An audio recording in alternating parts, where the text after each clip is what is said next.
Nearly every fantasy world has some sort of kingdom, a castle on a hill, a king on a throne, some knights, some peasants, maybe a wall around the capital. And many times, that's where the world building stops. A lot of authors, especially in genres like isekai, default to the standard European fantasy realm. It contains all the right pieces, but it doesn't feel like a place where actual politics happen, where power gets fought over, where ordinary people wake up and deal with the consequences of whoever's sitting on that throne. A kingdom that works in fiction is a machine with moving parts. And when those parts grind against each other, you get conflict your characters have to deal with, whether they decide to or not. In this video, we'll cover the major decisions involved in building a kingdom for your story, what each approach creates, and what kind of problems each one introduces. The first thing to figure out is who actually holds the power. The obvious answer is the king. But the king rules everything is almost never how real power works, and it usually doesn't produce interesting fiction either. A king who controls everything with no resistance is either a tyrant in a story about rebellion or a non-character who sits on a throne while more interesting people do things around him. More interesting kingdoms have layered power. The crown holds most of the authority. The nobility holds some. The military holds some. The religious institutions hold some. The merchant class holds some. And all of these groups are constantly negotiating, threatening, undermining, and allying with each other depending on what's at stake. A king who depends on his lords for soldiers can't ignore their demands. A lord who controls the only fertile farmland in the region has leverage the crown can't easily dismiss. A general who commands the army's loyalty more than the king does is a coup waiting to happen. A high priest whose word carries divine weight can make the king's decisions look illegitimate with a single sermon. When you're building your kingdom, ask yourself, if the king made a decision that one of these groups hated, what could they actually do about it? If the answer is nothing, power is too centralized, and your story will struggle to generate political conflict. If the answer is, they could starve the capital, or they could turn the army, or they could declare the king a heretic, then you've got friction built into the structure. You could also write a kingdom where the monarch is mostly ceremonial. The real decisions get made by a council, a parliament, a coalition of noble houses, or a regent who technically serves the crown, but actually runs everything. This creates a different kind of tension. The person with the title doesn't have the power. The person with the power doesn't have the legitimacy. Both need each other, and both resent it. Another layer to consider is informal power. The people who don't hold titles but still shape decisions. A royal advisor the king trusts more than his own lords. A spy master who knows everyone's secrets. A wealthy merchant who funds the crown's wars and expects favors in return. A queen mother who technically holds no office, but whose opinion no one in the court dares contradict. These figures create politics that happen behind closed doors. And closed-door politics is where some of the best scenes in fantasy come from. The next decision is how people get the throne. Bloodline succession is the most common approach in fantasy. The firstborn inherits. This is simple and familiar, but it creates specific kinds of conflict. What happens when the heir is incompetent? What happens when the heir is a child? What happens when there are two legitimate claimants? What happens when the king has no heir at all? Every succession rule produces its own crisis the moment reality doesn't fit the rule cleanly. Elective monarchy is another option. The ruler is chosen by a body of electors, usually powerful nobles, religious leaders, or military commanders. This creates a kingdom where the throne is always being campaigned for, where alliances shift before every election, and where the sitting monarch spends as much energy keeping the electors happy as they do governing. Think of it as a political thriller baked into the structure of the government. Conquest is a third approach. The throne belongs to whoever took it last. This creates a kingdom that's always on edge, where legitimacy comes from strength rather than lineage, and where every ambitious general, warlord, or foreign power is a potential threat to the current ruler. The downside for the ruler is that they can never fully relax. The precedent they used to take the throne is the same precedent someone else can use to take it from them. You could also have a kingdom where divine selection determines the ruler. The gods choose. A prophecy names the next monarch. A sacred trial proves worthiness. This ties political power directly to religion, which means challenging the king also means challenging the faith. Rebellion becomes blasphemy. Political ambition becomes heresy. But it also means the clergy who interpret divine will have enormous influence over who sits on the throne. Ask yourself, how does someone lose the throne in your kingdom? The answer to that question often generates more story than how they got it. Also, think about what happens between rulers. The transition period is almost always where the most dangerous political maneuvering occurs. Regencies, power vacuums, competing claims. A kingdom might be stable for decades under a strong king, and then nearly tear itself apart during the 6 months between his death and his successor's coronation. That window of instability is a goldmine for plot. Next, think about the land itself. A kingdom isn't just a government, it's territory, and the geography of that territory shapes everything about how the kingdom functions. A kingdom with rich farmland in the center and mountains on the borders is naturally defensible and self-sufficient. It can afford to be isolationist. A kingdom stretched along a coastline depends on trade and naval power. Its wealth comes from ports, which means coastal cities have more influence than inland ones. A kingdom built across a desert has to solve water before it solves anything else. Every settlement clusters around oases or rivers, and whoever controls the water controls the population. Geography also determines internal divisions. A mountain range running through the middle of a kingdom creates two halves that may develop different cultures, different accents, different loyalties over time. A major river might be a border between noble territories, where trade flourishes on both sides, but old disputes over water rights keep tensions simmering.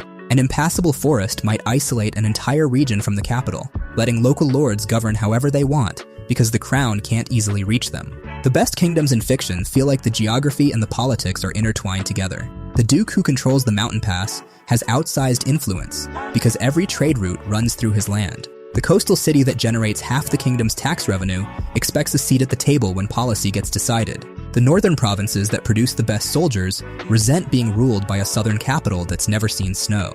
Resources play into this too. A kingdom sitting on iron mines has cheap weapons and armor, which means a stronger military, which means more aggressive neighbors who want those mines. A kingdom with a monopoly on a rare spice or mineral can control foreign policy through trade. A kingdom with almost no natural resources of its own has to import everything, which makes it dependent on relationships with other nations in ways that limit the crown's freedom. Think about what the kingdom actually produces and what it has to buy from outside. That flow of goods determines which cities become powerful, which regions become strategic, and which relationships with other kingdoms are too important to break even when the politics get ugly. When the map and the power structure reinforce each other, the kingdom stops feeling like a label on a fantasy map and starts feeling like a place with real stakes. Next, every kingdom also needs to answer, what holds it together? A kingdom is a large group of people agreeing, willingly or not, to live under one authority. That agreement needs a reason, and the reason shapes the culture. Some kingdoms hold together through shared identity, a common language, a founding myth, a cultural tradition that predates the current government. People feel like they belong to the kingdom because they share something with each other beyond geography. This kind of unity is resilient. Even if the government fails, the people still identify with each other. Other kingdoms hold together through force. The crown's army is strong enough that secession means destruction. Provinces stay loyal because rebellion is suicidal, not because they want to be part of this kingdom. This creates a brittle state. The moment the military weakens, the whole thing fractures. Occupied territories revolt. Border regions declare independence. Conquered peoples who've been waiting for an opportunity suddenly have one. Some kingdoms are held together by economic dependency. No single region can survive on its own. The farmlands need the ports. The mining districts need the markets. The capital needs everything. This creates a web of mutual reliance that makes separation impractical, even when people want it. But it also means economic disruption hits like an earthquake. A trade route getting cut doesn't just cost money, it threatens the alliance that keeps the kingdom from splitting. Religion can also be the glue. If the kingdom was founded by divine mandate, if the ruling family claims descent from a god, if the national identity is built around a shared faith, then the church and the state are woven together. This makes the kingdom spiritually unified, but also means a religious divide can become a political crisis. A reformist movement in the church doesn't stay in the church. It becomes a threat to the crown. Most kingdoms use a combination of these. Shared culture reinforced by economic ties and backed up by military strength. The interesting question is which one would crack first? If you pull out the military, does culture hold the kingdom together? If the economy collapses, does identity keep people loyal? The answer tells you what your kingdom's most likely crisis looks like. Also consider what the kingdom's founding story is. Every nation has a version of its own origin that gets taught, repeated, and believed. A kingdom that was founded by a hero who united warring tribes has a different national psychology than one that was carved out by a conqueror. A kingdom that began as a revolution against a tyrant carries the values of that revolution in its laws and institutions,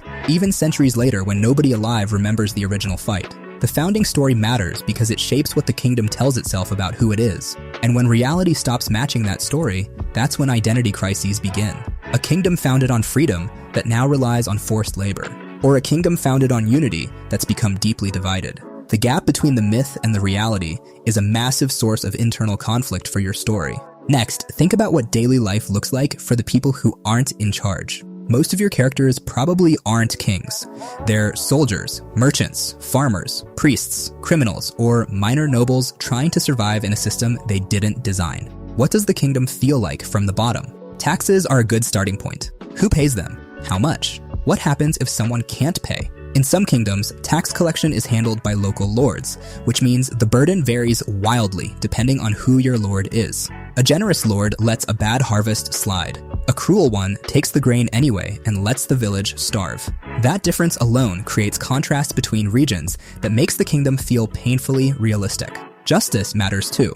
Who handles disputes? Is there a royal court system, or does the local lord serve as judge? Are the laws written down and publicly available, or are they oral traditions that the powerful can reinterpret whenever it's convenient? A kingdom with consistent written law feels very different from one where justice depends entirely on who you know and where you live. Travel is another one. Can people travel freely? Are there checkpoints, tolls, or papers required to move between regions? A kingdom where peasants are tied to the land creates a rigid, locked society. A kingdom where anyone can travel and resettle creates social mobility, but also rootlessness. The level of freedom ordinary people have shapes how they feel about the kingdom, and how likely they are to support whatever rebellion your plot needs. Even small details carry weight. What language do people speak? Is it the same everywhere? Or do regional dialects create misunderstandings and prejudice? What do people eat? Is food abundant or scarce? Are there foods associated with wealth and others associated with poverty? Think about class markers too. Can you tell someone's social status by looking at them? By what they wear, what they're allowed to carry, where they're allowed to walk? Some kingdoms enforce visible distinctions. Certain colors are reserved for royalty. Certain weapons are forbidden to commoners. Certain parts of the city are gated. Other kingdoms operate on less visible lines. Anyone can wear what they want, but everyone still knows who belongs where based on accent, manners, and connections. These details don't need entire chapters of exposition, but when a character walks into a market and the details feel specific, the kingdom becomes a place rather than a concept. The last thing to think about is what threatens the kingdom. Every kingdom has vulnerabilities, and the nature of those vulnerabilities determines what kind of story you can tell inside it. External threats are the obvious ones. A rival kingdom, a nomadic horde, an empire expanding into the kingdom's territory. These create war stories, diplomacy stories, and stories about national survival. But external threats are most interesting when they expose internal weaknesses. A foreign invasion tests not only the army, but whether the fractured noble houses can cooperate under pressure, or whether the overtaxed peasantry will fight for a kingdom that's never fought for them, or if the ambitious general will defend the crown or use the chaos to seize it. Internal threats are often richer. A succession crisis, a province that wants independence, a religious divide that splits the population, a famine that turns popular opinion against the crown, a merchant class that's grown wealthy enough to challenge the nobility. These threats come from inside the structure you built, which means they test whether the kingdom's foundation actually works. Corruption is another slow-burning internal threat. Officials who skim from the treasury, lords who enforce laws selectively, judges who can be bought, a population that sees the system working for everyone except them. Corruption doesn't create a single dramatic event. It creates a mood. The kingdom looks fine from the outside, but the people inside it know the machinery is compromised. And that erosion of trust is what eventually makes violent change feel justified to characters who would normally never consider it. Then there are the slow threats. Not a war or a crisis, but a gradual erosion. The population shifting from the countryside to the cities, leaving farmland untended. A younger generation that doesn't believe in the founding myths anymore. A bureaucracy that's grown so large it can't be reformed without tearing the government apart. These slow threats don't create dramatic battles, but they create a kingdom that feels like it's rotting from within. And that atmosphere gives your story a weight that immediate threats don't always provide. The most interesting kingdoms are the ones where the threat and the structure are connected. The kingdom's greatest strength is also its greatest vulnerability. The trade network that makes the kingdom wealthy also makes it dependent on foreign powers. The military that keeps the provinces in line also gives the generals enough power to stage a coup. The religion that unifies the people also means a prophetic claim can delegitimize the entire government overnight. Also ask yourself, what's the one thing that if it failed would bring the whole kingdom down? That's your kingdom's pressure point, and your story probably lives right next to it. If this video helped you, hit the like button and leave a comment below. Also, if you want to get started writing your first one-shot manga, head over to mangascript.com to download the one-shot guide. It's a page-by-page breakdown of 3 high-quality manga one-shots, and it makes it 10 times easier to write your own script. And don't forget to join our Discord community. The link is in the description. It's a great place to share your work and connect with fellow creators. Thanks for watching.